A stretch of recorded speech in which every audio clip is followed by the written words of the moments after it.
Bourbon is booming.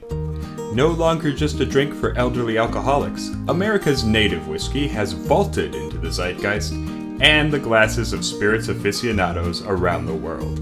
High-end bourbons command increasingly lofty price tags, craft distilleries have arisen across the nation producing fine bourbon whiskey, and passionate fans salivate over new releases from their favorite producers.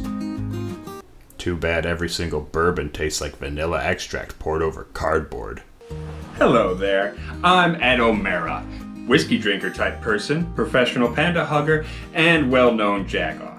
If you're anything like me, you've been astounded, confused, and more than a little nauseated by the recent spike in popularity of bourbon whiskey. Mostly because it all tastes like corn feed crossbred with a 2x4. You may have expressed these misgivings to others and been shouted down by the bourbon-loving mob. Well, fear not, my friends. With my step-by-step instruction-minimal YouTubery, you too can fake a conversation with a bourbon lover at your local bar, whiskey club, or back alley wino meetup. And then get back to drinking scotch like an adult. The first step to pretending to love bourbon is to know that there are only 4 things it ever tastes like: corn, vanilla, leather, and charred wood. Every other tasting note is a lie that bourbon drinkers tell themselves to stave off the realization that they're paying for the same thing over and over again with different labels. If you ever have the misfortune to be forced to drink a glass of bourbon and are asked what it tastes like, simply repeat the 4 notes with a series of increasingly complex adjectives designed to baffle the ignorant, mouth-breathing bourbon lovers around you. For example, begin with a simple, It's vanilla forward with a hint of charred oak. before ramping up into, There's a bellicose woodiness and a hubristic corn. The leather note is as mendacious as the vanilla is spasmodic. and finishing with something along the lines of, I would describe the charred corn, leathery vanilliness as lachrymose. by which time the bourbon drinkers' mouths should be agape and their eyes glazed over, giving you ample time to make your escape.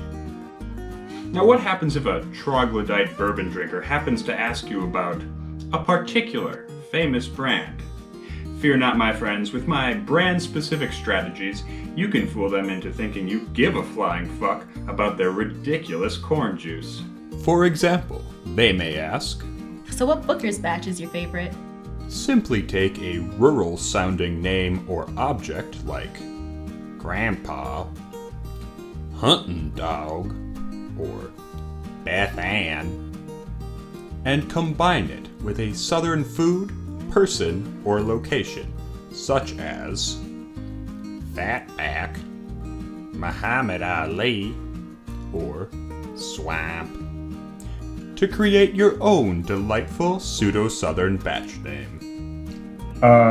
My favorite batch is Fried Okra, Louisville, the Dukes of Hazzard. What the fuck is that? Fooled her. Or perhaps someone brings up the bourbons in the Buffalo Trace Antique Collection, or Pappy Van Winkle. These increasingly rare bourbons may sound difficult to talk about with the sort of person who wastes their life trying to find them. But in reality, it is incredibly simple to divert the hoi polloi bourbon drinker away from any actual discussion about the whiskey. All you must do is exclaim something along the lines of, You know, those damn taters ruined BTAC. This immediately establishes that you are not a tater and should cause all bourbon lovers in the immediate vicinity to begin loudly complaining about so-called taters. What is a tater, you ask? No one knows, and you shouldn't care. Now, it may happen that someone asks you a question about a bourbon you've never heard of. All you have to do in this situation is say something like, You know, I have a single barrel pick of that's so much better than the standard release. Or, you know, I got a super secret edition from off the secondary market and it's so much better than the standard release. Or, you know, I got a first edition of that bottle. It was only allocated to a corner store in a ghost town on a mountain in Kentucky in 1843. It's so much better than the standard release. Now, the following rarely happens because of bourbon drinkers' lower than average intelligence and observational skills. But on occasion, one may realize that what you're saying about bourbon isn't factually accurate.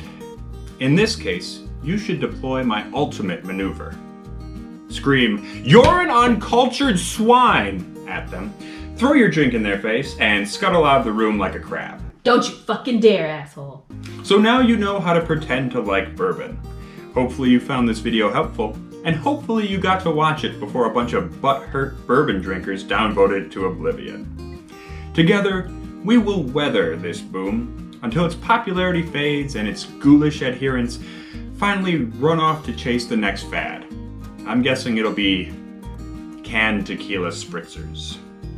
But until next time, be sure to stay safe, stay sane, and stay rotten. Erica, this is actually a really good scotch. What'd you pour me?